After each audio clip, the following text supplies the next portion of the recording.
Bethany Manctelo here. Welcome to our Millwall fan show with some new voices, but the same focus. Just everything Millwall. Enjoy! Welcome to the 2023-24 series of Millwall No One Likes Us Talking's, our Millwall fan show. I'm your host, Eamonn Barclay, and with me I have the No One Likes Us Talking team of Debbie Julians, Jeff Burnige and Dave Hart. Not everybody likes them, but they don't care. Well, we do, really. Anyhow, welcome, team and listeners. Don't forget to wear your poppy at the Den this Saturday. It's our remembrance game. Before we go any further, Debbie, what was your views on our home form? Well, our home form is very poor, really, isn't it? It's only 4 wins out of 20. Is that right? I think it is. Not good. Away form is fine. Reasoning, I think it's very questionable. I can't really answer it fully, but I would say one factor is that the home support is very different. The away fans are very enthused, and in one area as well. So, and the roar and the contagiousness of that, and where they're in a smaller area, has a larger impact onto the players. Could be it. And of course, when they're back at home in the Den, they're scattered in all different places, and that may not come across so much. But it is really, it's not good enough. It really isn't good enough, and the home results need to be better, far better. Okay. Jeff, your views on Watford versus Millwall? I thought we came very close to winning that game. Our away form is good, as Debbie's just said. It's always enjoyable going away. We haven't. It's a while since we've lost heavily in an away game. Yeah. So everyone's very enthusiastic and together, just like Debbie's just said. The Watford game itself, it was a typical championship game. The home team had to make the game, and they attacked a lot in the first half, and we survived that basically okay. But we did find ourselves a goal down, and then in the second half we gradually got more and more into the game, to the point where I felt we were pretty much in control, and we'd got an equaliser, and as the game wore on, I began to fancy us to get a winner, and sure enough, we got one from a corner. That new signing, who's now Wes Harding, yeah, great. Wes Harding now got 2 goals in 2 games, so I think that helps that the target isn't always Jake Cooper. To an extent, he's a distraction for the opponent's defence, and they're looking at him more than Wesley, and he sneaked in, and that looked like being enough. Particularly, we were then hit the bar. I think it was a Jake Cooper header from another set piece, which one of their defenders appeared to just get his head to it on the goal line, headed it against the crossbar, it came out, and frustratingly, it didn't fall to a Millwall player, and Watford were able to clear. I feared the worst then, because there was still a couple of minutes of stoppage time, and blow me if they didn't go and get an equaliser. Very disappointing. I came away feeling that we ought to have won the game, and we didn't end up being very fortunate. No, it was without a doubt we weren't fortunate, and in fact we went to sleep a little bit, I think, towards the end of that game, and that might have contributed to us losing 2 points rather than taking away 3. Dave, you all right there, Dave? You sound I'm fine, yeah. You're ironing or something. I wish I was. Yeah. 2 games, not 7 days apart, and 2 different outcomes. What's your thoughts on that? Well, it's the same old story with home form and away form. It's like chalk and cheese. Home form is it's a bit down at the moment on what it should be, and it's a continuing trend that we've noticed quite recently in quite a few games. But the away form, to me, I think we've always played slightly better away, maybe it's because we are away. Watford, obviously, in the first half, they did come at us a bit, and I suppose they're trying to make up for last season's results that we had. So, it's quite a possibility that they say we don't let that happen again. But we were really unlucky, and it was disappointing to let a goal in. But then you can say that the defence is a bit shaky at the moment for some reason. But I'm sure we'll get it right. And it just needs somebody to steady the helm as a manager. Okay. Well, thanks for that, Dave. Interesting views all round. But certainly some difference in our form, home and away.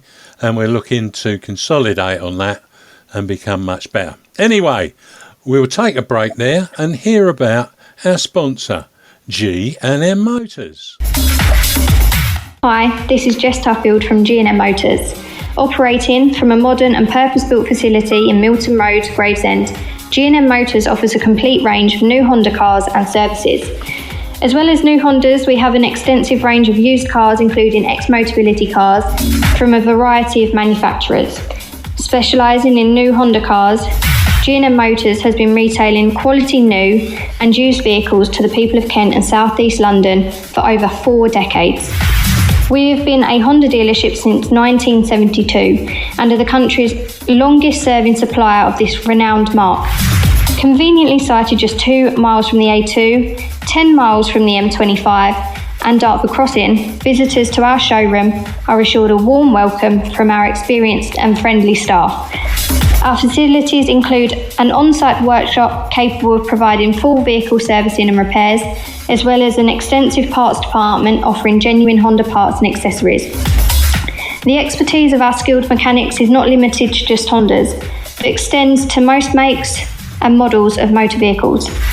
Whatever your motoring needs, visit us at G&M Motors today. The newly extended hours of our G&M headquarters means that you can contact us from 8 a.m. till 6 p.m. on weekdays and 9 a.m. till 6 p.m. on Saturdays. To contact us, call us today on 01474 365 026. Thank you, Jess. Debbie Julians here. Don't forget to call Jess on 01474 813562. G&M Motors have been dear friends with the Julians family for over 4 decades now. From my dad Lenny to me, Debbie, Lions together. I'm your host, Eamonn Barclay, and with me I have the No One Likes Us Talking team of Debbie Julians, Jeff Burnige and Dave Hart. Many thanks to our sponsor, G&M Motors. Why not go along, check the Hondas out and see what else they have on the site at Gravesend. Our first guest hails from Rosewell, which is in Midlothian in Scotland. He joined the Lions from Falkirk in the same year that Soviet cosmonaut Yuri Gagarin became the first human being in space. He circumnavigated the moon once. Well, it was 1961. And for those of you that remember, do you remember those black and white £5 notes? They went out of circulation at that moment in time as well. Over the 7 seasons that he was with the Lions, he made 227 appearances and scored 16 goals. In November 1967, he moved on to Hull City. We had to say goodbye to him. He ended his playing career at Gall Town in the Northern Premier League, where he went to help a friend who was manager there. It was just to be for a few weeks to help younger players in the team settle in. He enjoyed it so much, he was still there years later. As a reward for his loyalty, he was given a testimonial and had his own international side, including the likes of both the Charlton brothers, Billy Bremner, John Charles, Alan Clark and other notable names in football take part. Well, it's my pleasure to welcome the one and only Tom Wilson to the studio. Hello, Tom.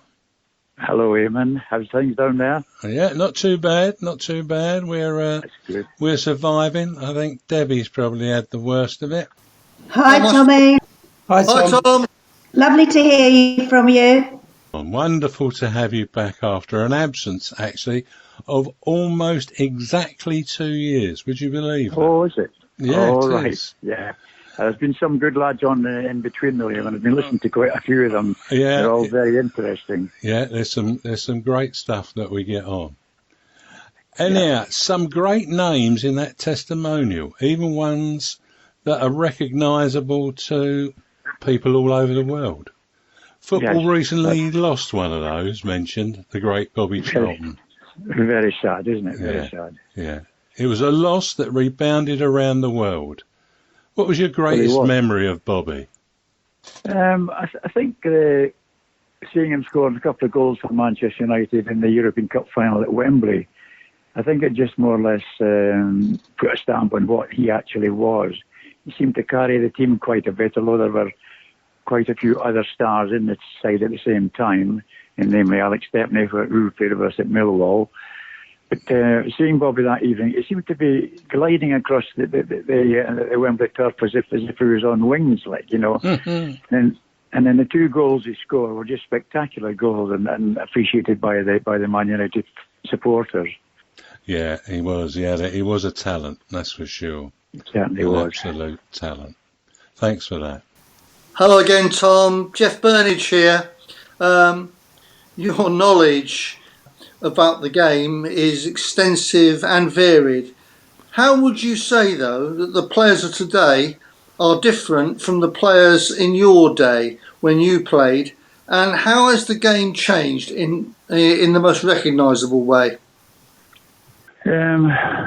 Well, this causes it can be an argument between young sort of supporters and the older ones nowadays.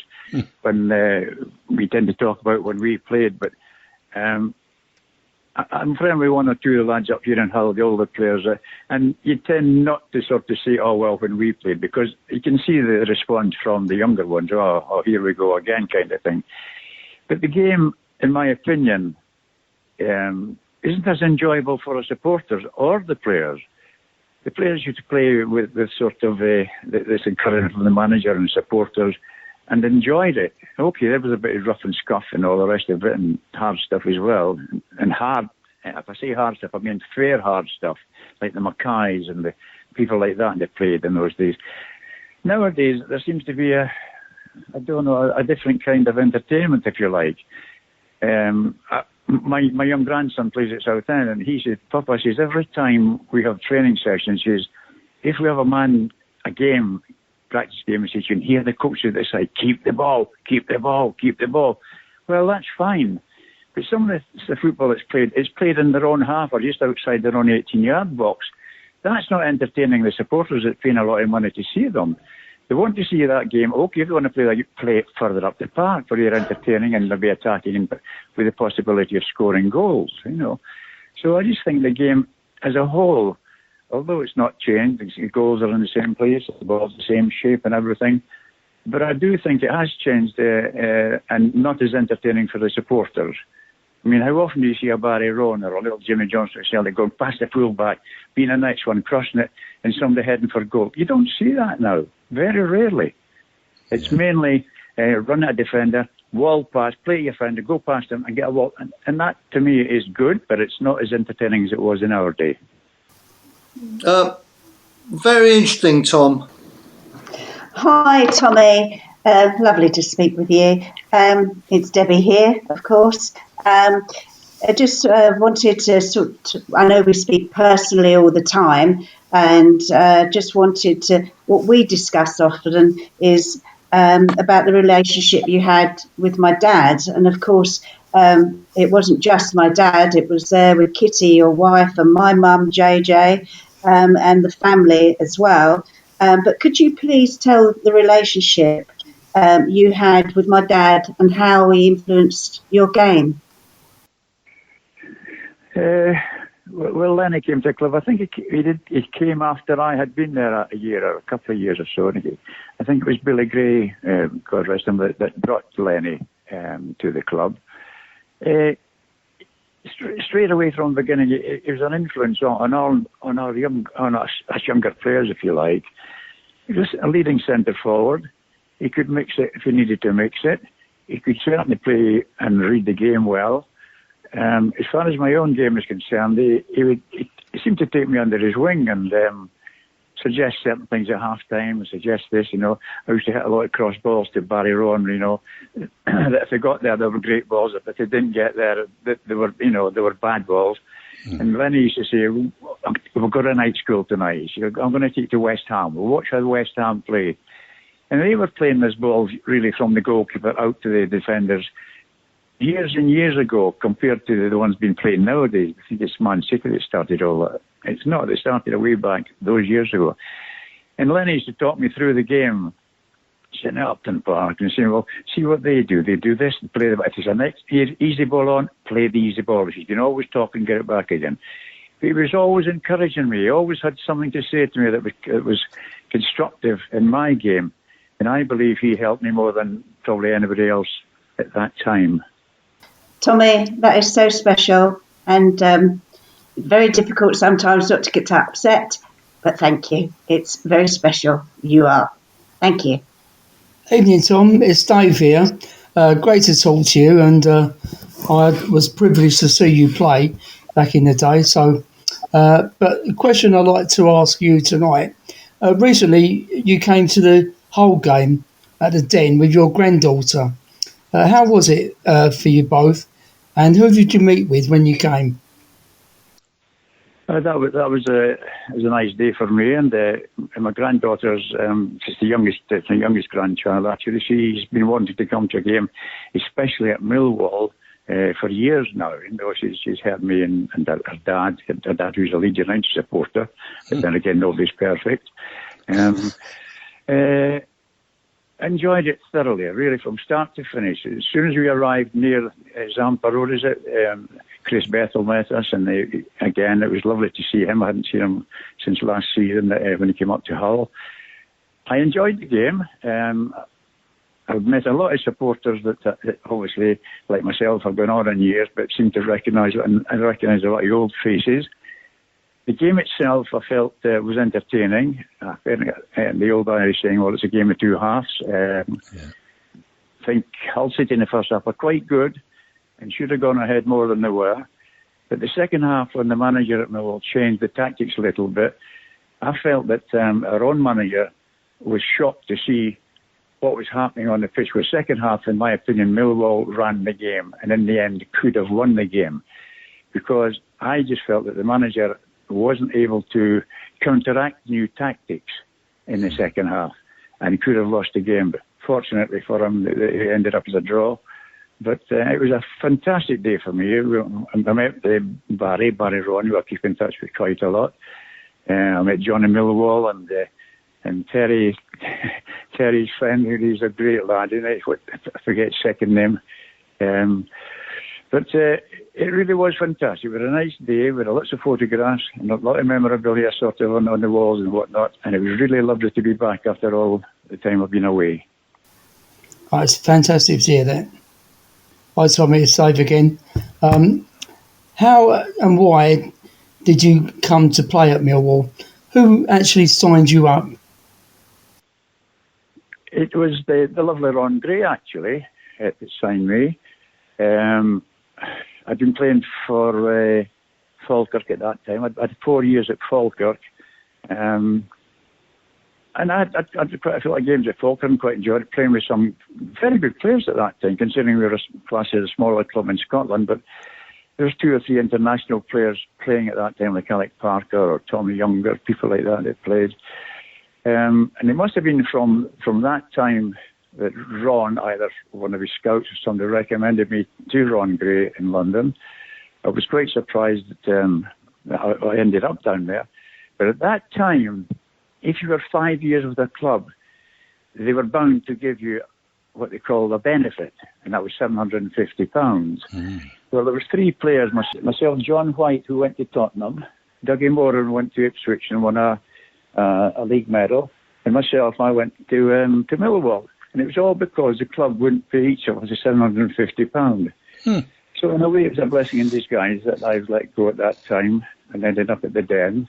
fantastic to go down there in the first place from a little mining village in Scotland to go and end up at King's Cross and get a tube to Elephant and Castle and think, what the heck have I done coming here? But anyway, I settled in pretty quickly because myself, Daisy Anderson and Joe Stocks were all in digs at Brockley. And from then on, I think I only played 1 or 2 games in the first team in the first year. The second year, from then on, I was a regular and thoroughly enjoyed the move in the end. Thanks for that. I'll pass you on to Debbie. Hi, Tommy. Debbie here again. We have lovely memories of the Den, and also you as family friends too. What are your memories of the fans and the atmosphere at the Den, especially when you established the record of 59 home games without a defeat? Such a special time. Well, looking back, that was a tremendous achievement. Funnily enough, the players never sort of mentioned it from game to game, even when they were getting near the record. It wasn't a case of, oh, we've got to win today. There was none of that. We just, Billy Gray kept our feet on the ground. He kept us playing the way that he'd always had us playing. He made us believe in ourselves. Off the park, Billy was like that. And then on the park, of course, Lenny was always shouting instructions around as well to help people. The crowd at that time, it's hard to explain to people that don't know the Millwall people. They've got a great name for being a noisy crowd, even now very noisy. But at that time, what I recall more than anything is, if a team scored against us at the Den, at the old Den, the supporters didn't go into themselves. They took it as a kind of insult, and then they would erupt. And because the opposition scored against their team, they tend to lift it. They lifted us off the park unbelievably with the noise it used to create. And of course that generated us on the park to play football and to try and get some kind of a return goal, if you like. And they certainly, in my opinion, helped us to win that record of 59 games undefeated. Absolutely heartwarming and so true. The fans were just magnificent, and so were you as a team. Thank you, Tommy. Yeah, fantastic times. Certainly were. Beyond that wonderful home record, Tom, and your memories of the fans and the atmosphere, what is the most prominent memory that comes to mind of your time at Millwall? In the early days, when I first went into the team, we went to some places up in the northeast, like Workington and places like that, Hartlepool, which were difficult places to go because there was no atmosphere or anything like that. But as we went on, we went to better grounds and played better teams and whatnot. But the one that's 2 games that stick out in my memory, obviously, the supporters as well, is when we went to Fulham. And we drew at Fulham and brought them back to the Den and beat them in the replay. What the supporters don't know about that game at Fulham, on the Wednesday or Thursday before the Fulham game, we were training, and the players got together and said, well, we're third or fourth division side here. You get £4 for a win. Why don't we ask the club if we can maybe double our bonus or something like that? And so with Brian Snowden as captain went in and asked Billy, and Billy was absolutely furious that we even thought that way. Billy had the idea that if you win, you're not going to tell me if we double the bonus that you're going to give us double the effort. See, that's cheating. So, and then Billy walked out on us. And we went to Fulham that day, and we were out in the middle of the park walking about. 2:30 came, Mickey Purser came and spoke to us. He said, well, lads, ain't you going to get changed? Well, we said, well, we don't know what the team is. Billy's not turned up. So that was a bit of a kind of an early blow to that game. Anyway, we played the team that played the previous week, and we drew with Fulham. Billy came in at half-time and apologised for his temper and whatnot. But anyway, he encouraged us. We came back to Millwall, and I think it was David Harper scored the winning goal for us, and David was injured as well and pushed up front. The second game, obviously, is as good as that was the Tottenham game. When we played Tottenham at the Den, there was a fantastic crowd, and again, they must have heard them all over London, the noise they were making. And when I look back, we could have won that game. You know, I think Lenny was very unlucky a ball that came across goal from Barry Rowan. But then the replay, again, we competed quite well with them. They had a hell of a team at that time when you think about it. Dave Mackay and the other forwards up front. But there was a silly pass given away by Millwall's number 6, if anybody knows who Millwall number 6 was at that time. Got a call from Jimmy Greaves, which at the time my head was down. I played the ball to the call, thinking it was one of our own players, and it was Jimmy. Jimmy skipped past me, went past on, had a shot, hit the bar, came out, and Gilzine put it in. Yeah. And that was a shame, really, because we lost that game again when we were quite evenly matched with Tottenham, considering all the stars they had in their team. But they are the two games that stick out in my mind. Well, that certainly stirred a memory in me. It is a long time ago, but you brought it all back there. Well, that's super, Jeff. That's absolutely super. And Tom, too. Tommy, just wanted to say, last time you went to the Den with the whole game, I had people, the fans, telling me off, and Jeff. We didn't let them know that you were going to be at the game. So we're looking forward to having you at the Den very, very, very soon. And Jeff, I think you can add to this. Yeah, well, as I was leaving the ground, I was there with my 2 young grandchildren, 4-year-old twins. Several people came up to me and said, "Did you know Tom Wilson?" I went, "Yes, I did." And they said, "He was here today." I really felt bad that I hadn't had a chance to come and say hello to you, Tom, and hopefully we can put that right before too long and you can make another visit, because it's quite clear that despite all those years, everybody of a certain age remembers you and your contribution really well. And they love you, Tommy. They love you. I feel very humble, actually, to be honest, after all this time away. It's the first result I look for after the Celtic result, I must admit. I look for that every week, whether it's home or away. I tend to like to see what members of the team are still playing from one season to the next. Even when Millwall came up to Hull last year, it was lovely to see some of the supporters. Chris Pettle I met just outside the reception. I just feel so. I just feel very humble that they do remember me after such a long time, because we had some good players at that time, and since I left, there's been many, many better players than me and more skillful players than I was in the teams since I left.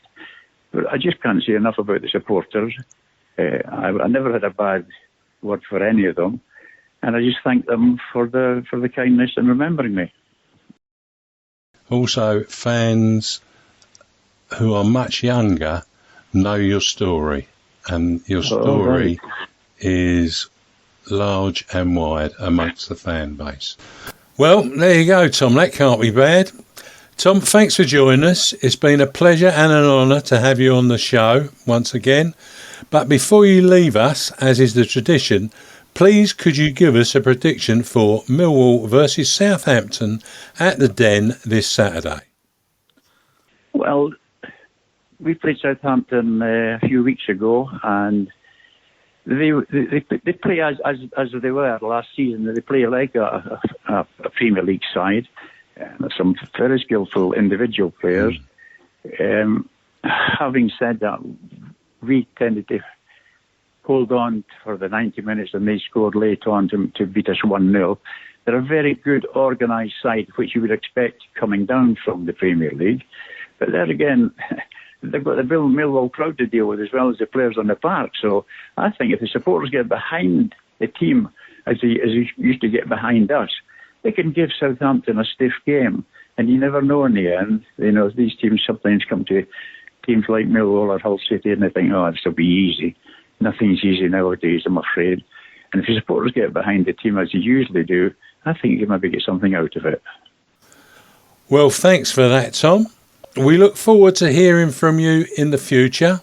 All the best to you. And don't forget, Debbie and Jeff will be looking forward to welcoming you to the Den in the not too distant future. And all the best to you and your family. Take care. Bye for now. Thank you for having me, Eamonn. My love to Debbie, of course, and to Jeff and the other members there. been great being on the programme again. Thank you very much. Take care, Tom. Bye. You too, Eamonn. Thank you very much indeed. Bye-bye, Tommy. Bye, Tom. Hi, Tom. We'll take a break there and hear what fantastic fanatics can do for the Millwall Community Trust. Hi, I'm Richard Gordon, and I'd like to invite you to become a Fantastic Fanatic. Fantastic Fanatics is a great way to raise funds for your sports club. Sign up today, find your club, and securely register your everyday debit and credit cards. Every time you spend with our retail partners, they pay a percentage back to your club. It costs you nothing, and you can win cash prizes along the way. Visit fantasticfanatics.com and help your club be the best it can be. I'm your host, Eamonn Barclay, and with me I have the No One Likes Us talking team of Debbie Julians, Jeff Burnige and Dave Hart. Why not spend through Fantastic Fanatics and give some financial benefit to the Millwall Community Trust in delivering their programmes for all? Well, let's hear from Ellis Barr. How was Halloween, Ellis? Hope you got your pumpkin right and in the right place, and don't forget to keep us updated. Hello, Ellis here, and I'm glad to be back talking about Millwall. I know many have watched my videos, so you will all know that I don't wear splints as much anymore. Thanks for your support along the way. It is now time to hear what all the Millwall teams are up to, and what is next for the Lions. Come on, Millwall! Yep, come on Millwall, and thanks as always, Ellis. We always look out for those videos. Paul Loding, Millwall Romans and Pride General Manager, filed a report. Let's hear what Paul has to say. It's interesting, I think you will find it. Hi, it's Paul Loding over at the Millwall Romans with a quick update from last weekend. Pride won a break last weekend and the Romans faced Titans in the GFSN Cup. We played Titans a couple of weeks ago away. We didn't put in our best performance and managed a very scrappy 2-2 draw. We certainly turned up with a lot more attitude, a lot more want for the game, a lot more determination. There was a more of a buzz in the dressing room rather than anger from the previous game, but we started really well, playing over at Clapham Common on a very muddy Clapham Common pitch. But we started really well. We just all worked for each other, back to our more familiar 3-5-2 formation, and with Jay Lemonius also joining us after a bit of an injury. But yeah, we played really, really well. Really some lovely moves, knocking the ball around. Big mention to Andy Chan on his first hat-trick for the club. One of our newer players who started this year. And we ended up putting 12 past them. So yeah, really good day at the office. 12-0 victory for Romans. This weekend, again, we're on a bit of a break, and the season's a bit sporadic this year due to the change in the league structure. Next round in the GFSN Cup, though, we do face Bristol, just arranging the fixture at the moment, hopefully before Christmas, and that's either going to be played in Birmingham or Bristol itself. They did get the home draw, so hopefully towards the end of November, early December, when that fixture's played. Looking at the first team, I think we need to really start picking up some serious points there. I actually got spotted myself at Canada Water Station by a young fan who noticed I was in full Millwall tracksuit on my way to my game about midday, and I overheard him say to his mum, "Do you think he's playing Watford today?" Which I thought was quite sweet, and I just smiled and carried on. But yeah, definitely need to pick up some points. Not going to be an easy one this weekend, Southampton, but back at the Den. Let's put some positive vibes, and let's say Millwall are going to nick it 1-0. Well, we'll take that all day long, but in the meantime, we'll try and work out who you are a lookalike for in the Millwall team. I think, Paul, be quite interesting to say the least. Anyway, the Romans are trying to keep up with the Lionesses in the Cup with a result like that, and we wish them all the best against Bristol in the next round. Well done, Andy Chan, on your first hat-trick for the Romans, and here's to many more.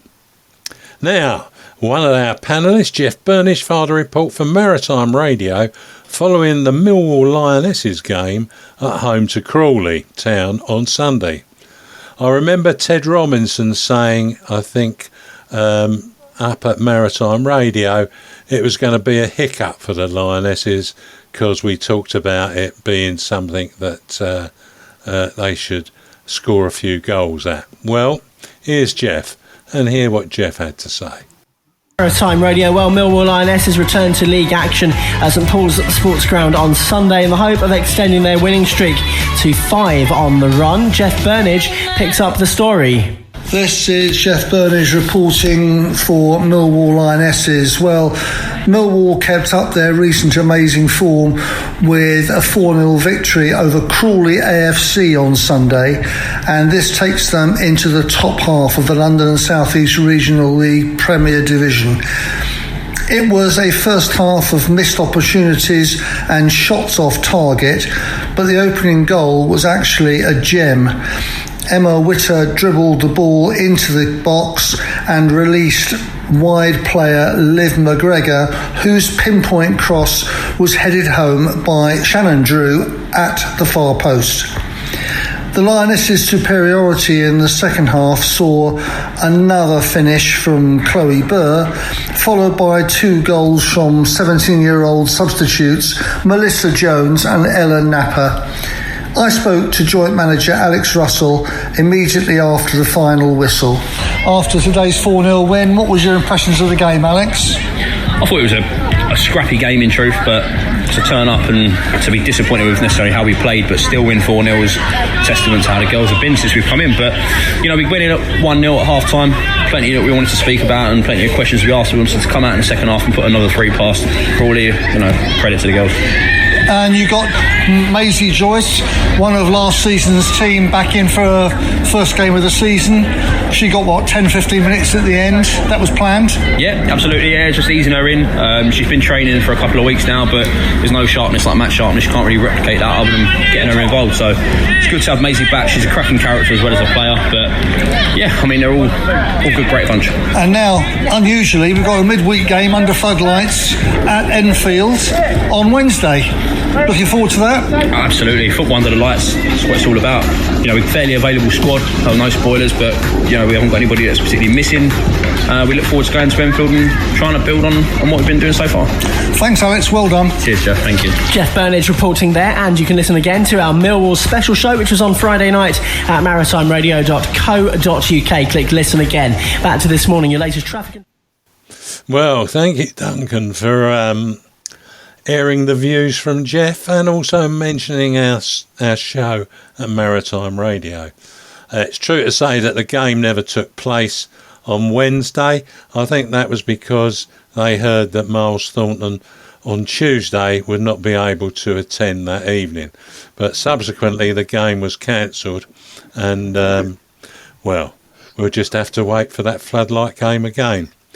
Lionesses now reach a quintuple of wins in a row. It did not sound as good as recent wins when you listen to Alex there, but it explains it well. Jeff, you got anything to add?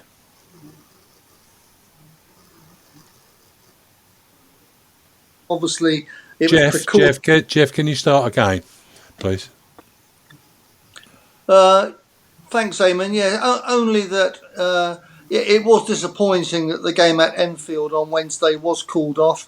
It was precautionary because they were expecting foul weather on Wednesday evening, and players would have to have been travelling home very late into that weather after an 8 o'clock kickoff. But it will be rescheduled. Hopefully it will be under lights again next time. Yeah, let's hope the bright lights are shining. What about New Haven this weekend? It's the League Cup. They're in the division below us, but they are top of the division and they've won 10 league games out of 10.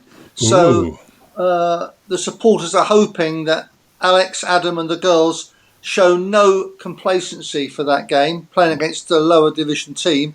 To me, that sounds like a really tricky match. So more on that next week. Well, let's hope they're ruthless. That's all I can say. Anyway, Southampton visit the Den this Saturday. The last time we played them, in the league was back in March 2012 when we lost by 3-2. We did lose in a League Cup game, but they were in the Premiership then, but we won't count that one. And on that day that we lost by 3-2, not even Harry Kane coming off the bench for us could pin them back. We had the lead, and then lo and behold, Ricky Lambert scored 3 goals, and 2 of those were from the spot. Anyway, Southampton are on a run of 3 wins and 2 draws in the last 5 and sit in 4th spot in the Championship. They have not been defeated since their penultimate game of September. Mind you, they lost 4 fixtures during the September period. Now, according to data analysis from Sportsmole, we should shade the game by the odd goal, which is, well, somewhat amazing when you think about it. What do you reckon, team? Dave? Well, I think I'll go along with that. I think a nice 2-1 win on Saturday would be absolutely great. But Southampton really are on their game at the moment. They're scoring from all over the park. They've got their centre-back, Taylor Harwood-Bellis. I think he grabbed the goal at the weekend. And then you've got Carlos Alcaraz and, of course, Adam Armstrong. All danger men. So it should be a good game. Well, it could be. What do you reckon, Jeff? Well, I hope they don't get 2 penalties this time. That must have been... I can't remember that game, to be honest with you. But it was unreal, Jeff. Ricky Lambert scoring 2 pens. No, I hope that's not repeated. I'm looking forward to the game. Southampton got a big name, haven't they? They were just come down from the Premier League, so the supporters will really rate that if we do manage to win. Last time Adam Lambert came in as caretaker manager after Neil Harris departed, his first game, a couple of days later, was Leeds United at home. And we won. So I'm hoping for a repeat of that. Personally, I'm looking forward to seeing if Sam Edozie plays, a boy that left us at about 15 to go to Man City. He's now at Southampton. And those that remember our great player of the 70s, Phil Walker, his nephew, Carl Walker-Peters, is a regular for Southampton. Having said all that, I hope we stuff them. Good. That's all we need to do. Debbie, what are you thinking of? Right.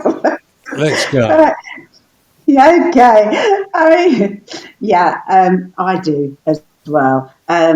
We've got our caretaker at the moment. He's a great support manager.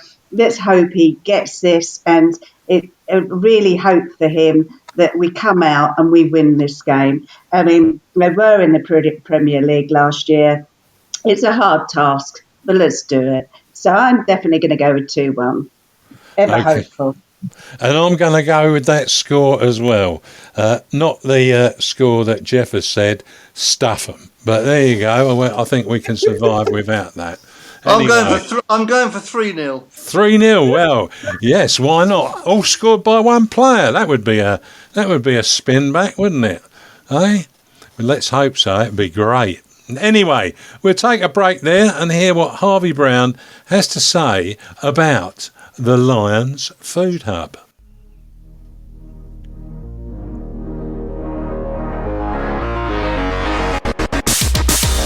Hi, Harvey Brown here. I am proud of the Lions Food Hub, which is jointly owned by Kelly and Ellen Webster, and they have been supporting families within our community for over 2 years on Millwall match days.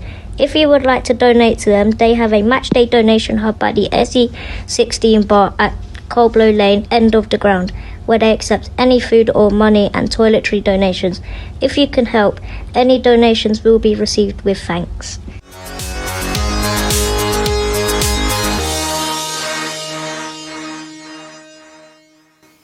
I'm your host, Eamonn Barclay, and with me I have the No One Likes Us talking team of Debbie Julians, Jeff Burnige and Dave Hart. If you can please bring items or financial donations to the food hub at the Coldblow Lane end of the ground on Saturday ahead of the match, that would be really wonderful.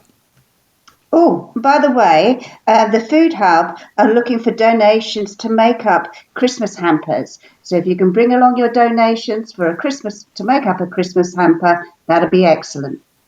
Well, thanks for that, Debbie. Our second guest tonight is a Millwall fan, and what joy, works there too. It's that time of the month when we welcome the one and only Sean Daly, the CEO of the Millwall Community Trust. Hello, Sean. Hello, everyone. Hope you're well. Hi, Sean. Evening, Sean. Hi, Sean. We're good. Thank you. Sean, before I allow you to speak with the team, firstly, Sean, was supporting Millwall an option for you, or was it your destiny? I'm gonna say I've supported Millwall all my life anyway, and it probably was my destiny. I'd love to have worked for Millwall, but that isn't how my path started. So, but I always wanted to work for Millwall because I used to see their community trust, thinking they were probably up there as one of the best community trusts in the country. So eventually, I'd love to have worked for them, but then of course you go and work for someone else, and you don't even think about it. But when the option came up, you definitely want to go and work for the club you support. I just want to see the club successful in everything, on the pitch, in the community trust, supporters club. I want to see it successful everywhere. So it's just an honour to work for the club you support. It must be, and I can imagine how you feel. Absolutely. I think Jeff can tell that story as well somewhere along the line. Anyway, Debbie. Yeah, hi Sean. Well, you know it's Debbie. The half-term camps look like they were a great success, and also congratulations on receiving the recognition from Southwark Council with regard to the summer camps you hosted. I know they're fantastic, personally. How were your efforts acknowledged by Southwark? Well, we've been doing those holiday camps for about 4 years, and we were sort of like the pioneers of it. So, 4 years ago, the government said they wanted to pilot with two organisations. One was in Lambeth, and we were the one in Southwark. And from that, the HAF programme, the free holiday camps, grew to what it is now in every borough in London, and the mayor's put, funding in there to make sure it runs. And we're not there for the recognition, really. We're there to support that community and give those young people something to do during holidays. And this year, since January this year, we've provided about 7,200 free places and 7,200 free meals during the holidays. And it was just a bit of a shock, actually. The council literally wrote to us and just said, we'd like to thank you for all the support you've been doing in the local community. And from that, we've also been nominated by Lewisham Council for our contribution to the community. So it's nice to see the recognition. And again, it's not me that does it all. It's all my staff that do it all. They put the hard work in. And it's nice for them to get that recognition, to say like a thank you. We do understand what you're doing out there. Yeah, I mean, you head that team. And I know personally, a wonderful, wonderful work. Outstanding. You do our club very, very proud. Thank you. No, I appreciate that. Thank you. Sean, good evening. It's Jeff here. It sounds like, once again, where Millwall led the way, a lot of other people have followed. So, brilliant. Free summer camp. That is fantastic. Now, can I ask you about something else that happened recently? The Trust attended the Rio Ferdinand Foundation tournament in Burgess Park, just the other side of the Old Kent Road. That was last Thursday at half term. What was the purpose of that event, and how did the Millwall Community Trust get involved with it? There's lots of organisations doing the same sort of work that we're doing within the boroughs of Lewisham and Southwark. And Rio's and Anton are local lads from Peckham. So when they both finished their careers, they both set up their own foundation. And they do very similar work to us sometimes. They'll target working on the estates, working for antisocial behaviour, working with the police and stuff like that. And their foundation put on a tournament. And because we've been working with them quite closely on a few programmes, because I'm very much about that.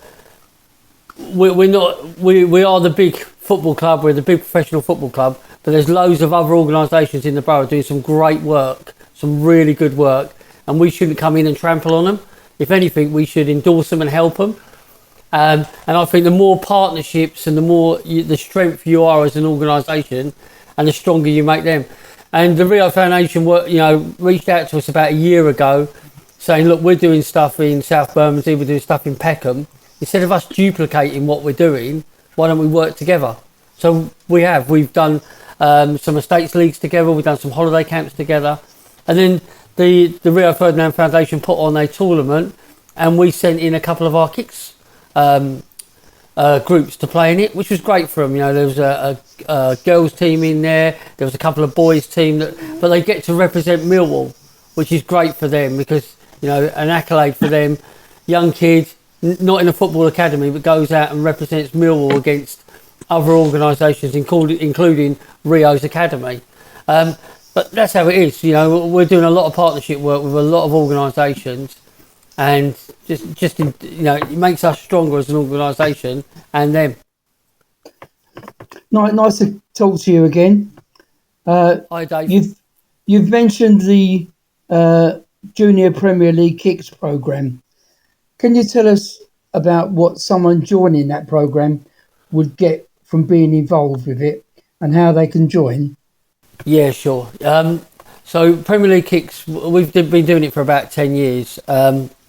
We get funded by the Premier League, and they fund about 75 different trusts and foundations within the country. And the idea is that we would work with the police, we would work with the local authorities, we'd work with community groups to find out where there is hotspots of antisocial behaviour. And we would then go into that area and put on some positive football, basketball, cricket, dance, or whatever, what the young people wanted. So they funded us, we're in a cycle at the moment for the next 3 years. So we'll work with the police and we'll identify different places. So we've identified the Lions Centre around there, around Bermondsey, around Silwood Estate. So on a Friday, 5 o'clock, we'll have about 200 young people turn up, and they'll be put into football tournaments. And free of charge, no cost to the young people, and they just turn up. So on a Friday night, it'll be at the Lions Centre, 5 o'clock start. At 5 o'clock on a Monday, we'll be at St Paul's in Rotherhithe. Again, there's about 100 young people up there. On a Wednesday, we'll be at St Paul's again, a girls only one, tournaments. And then on Thursday, we're at Dockland Settlement up in Rotherhithe again. And we're all over the borough. We work very closely with the police and the violence reduction squad, local council, and just try and find these hot spots that we can come in and make some impact with the young people, and show them that you don't have to be involved in gangs or involved in antisocial behaviour. Why not do something positive about football? But it's all free to the young people and children, and they can find it all on our website. We don't turn anyone away. It ranges from 8 years old up to 18 years old. Oh, that sounds absolutely great. It's a shame you didn't have something running like this when I was in that age group. Anyway, thanks a lot, Sean. No, thank you, Dave. Thank you. That is absolutely brilliant. Yeah, and Dave didn't go the wrong way on the streets because of that then, but never mind, that's all right. Here, look, Sean, before you go, and as you know, it's a tradition on the show, so what are your thoughts for Southampton at the Den on Saturday? First of all, thank you very much for having me on the show again. I do enjoy it coming on here. So I think Southampton, they've got into a little bit of a run, haven't they, at the moment? They beat Birmingham, didn't they, last week? And yeah, I think they drew with Preston, so they're on a little bit of a run at the moment. I'd rather have played them when they were struggling a little bit. I think a draw would be nice.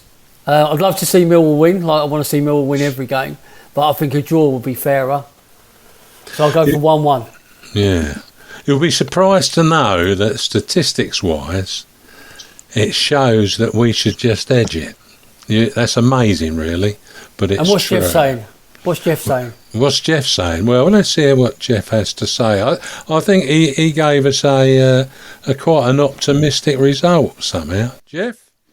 No, I did get a bit carried away, but look, I was just saying, Sean, earlier in the show that when Adam Barrett took over as caretaker from Neil Harris a few years ago, his very first game was Leeds United at home, and we all thought then, poor blimey, be happy with a draw there. And we won that game. Got a feeling it might have been 3-1. Can't quite remember. So I've ludicrously forecast a 3-0 win for Millwall against Southampton. I just feel it. I feel a big win at home is coming. Eamon, I'm going to change it. I'm going to go for 3-0. Is that all right? That's all right. Yeah, you can do that. We'll take that any day. You'll follow Jeff. When it's in his veins, it means that his heart's in the right place. So we'll look at that as a bit of a bonus. Look, Sean, it's been great to hear from you once again, and we look forward to you returning again next month. You'll be in the primary spot, so it'll be a longer chat, and you can tell us all about what we can look forward to in Santa's Grotto, and we can also get Stan and Ted sorted out for their Santa run. Santa run, yeah. Yeah, they got to do that this year anyway. So many thanks for coming on, and all the best to you and your family. I look forward to seeing you hopefully on Saturday. But bye for now. Thank you very much, everyone. Thanks for all your support. Good night. Good night, Sean. Bye. Bye, Sean. Sean. Bye, Sean. Bye. Well, we'll take a break there and listen to me. Well, not me, actually, because I never done this one. But listen to Beth talking about the match day programme. I don't sound like Bethany, do I? I'm sure I don't. Hi, Bethany here. Want a matchday programme?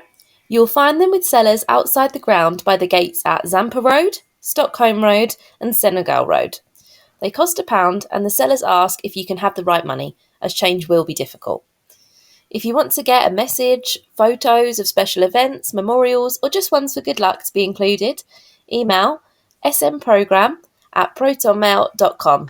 That is smprogramme@protonmail.com.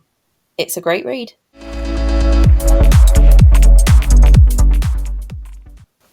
I'm your host, Eamonn Barclay, and with me I have the No One Likes Us Talking team of Debbie Julians, Jeff Burnige and Dave Hart. I certainly don't sound like Bethany, no.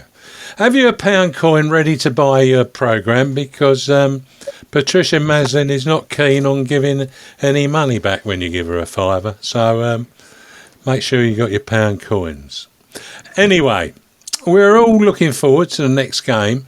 But in the meantime, here are a few matters of interest for Mill fans and those interested in football generally. The Lions' annual remembrance fixture will take place on Saturday, the 4th of November, as Southampton visit the Den. Before the action gets underway, service personnel will position themselves around the perimeter of the pitch, with bugler, band, Sergeant Tony, AD, flanked by further wreath-carrying service personnel, leading the teams onto the pitch. After the sides have completed their respect line-up, both teams will join bugler and wreath-carrying personnel around the centre circle before the last post will be played during a minute's silence. The silence will be ended by the referee's whistle. Once the teams have broken away for kick-off, service personnel will lay the wreaths behind the goals.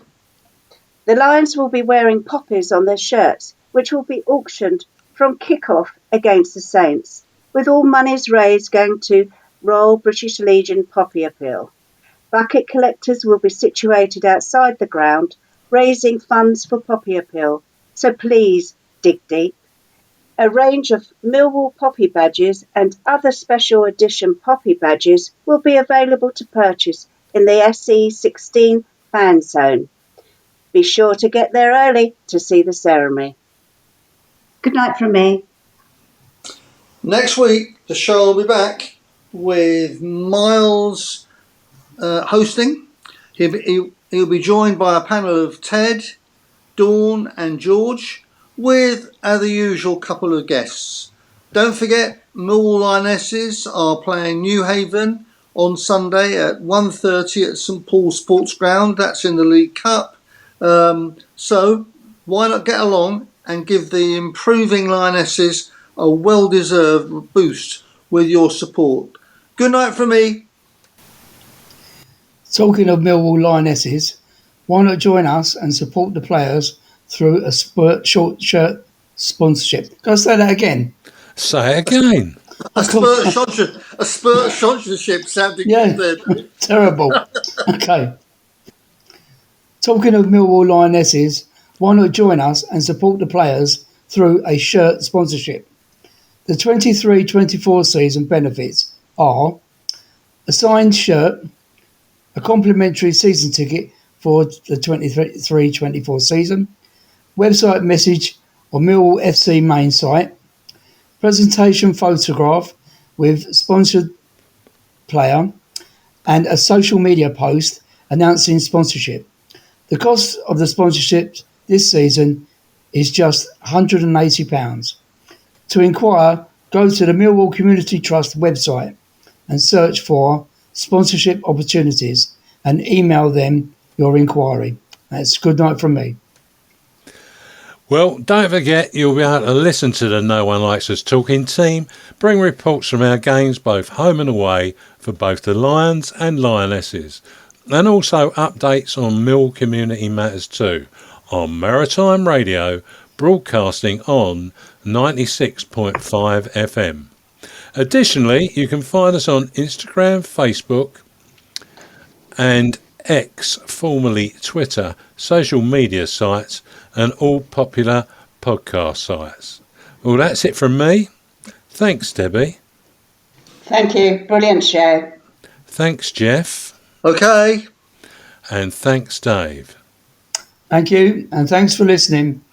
Yeah, thank you all for listening. Finally, let's not forget to keep it safe on the streets out there.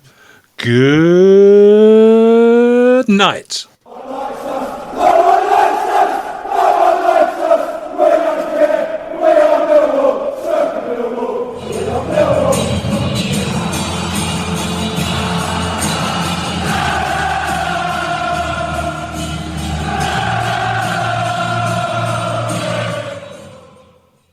Our Millwall Fan Show is sponsored by G&M Motors of Gravesend, Honda dealers and much more. Thank you.